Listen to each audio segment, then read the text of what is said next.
Dear students, today I am going to start synchronous machine, and this is the first lecture. So first we will cover the construction part, then later the remaining topics will be covered. Like other electrical machines, synchronous machines are also having two major parts.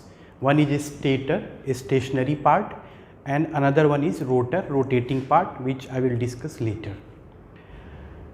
This stationary part, known as a stator, carries armature windings.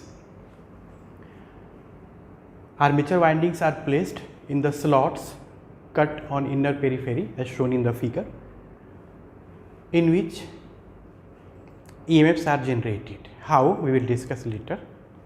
So starting from the various parts of a stator, first we will discuss a stator frame. So this is outer part, you can see here.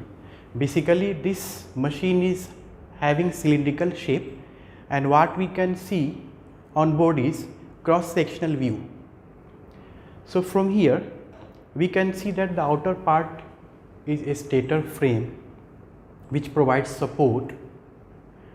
It is made up of cast iron for small size machines, but for large size machines welded steels are used.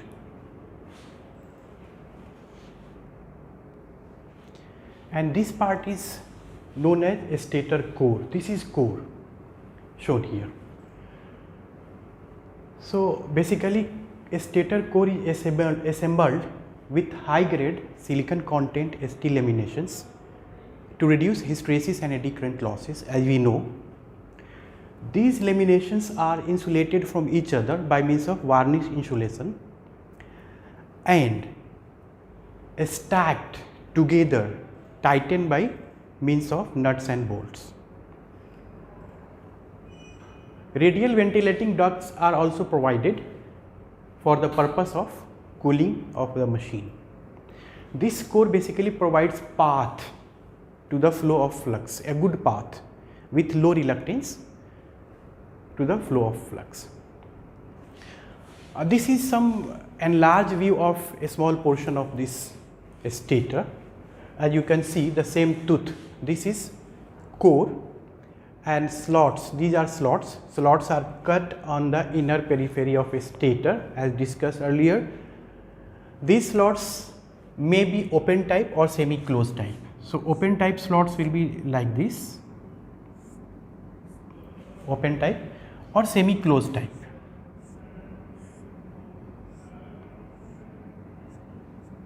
Something like this. You may write open type, semi closed type. Copper conductors are placed in the various slots and connected in a particular fashion so as to form a balanced three-phase winding, three-phase stator winding, in which three-phase balanced EMFs are generated. Various conductors of a particular phase are distributed in several slots to reduce certain harmonics.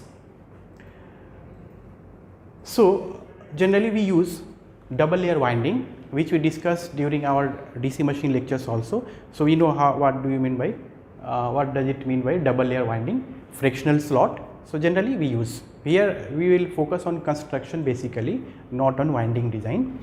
So just to have an idea of various parts of a stator, what is a stator frame, what is a stator core, what are the purpose of stator core, what are the various materials used, what is armature slot, why we are going to cut slot on inner periphery,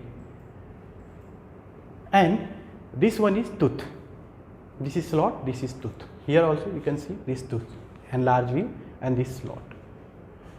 Here copper conductors are there, these are copper conductors, tooth, and slots, these are the slots, the same slot, armature slot with insulation lining. Tooth is also iron part and provide path to the flow of flux. And this is base. Base basically provides a support to the machine, the bottom portion of the base. So this is a brief introduction of a stator of a 3-phase synchronous generator, also known as alternator. So, next we will discuss construction of rotor, then we will proceed with our next topics.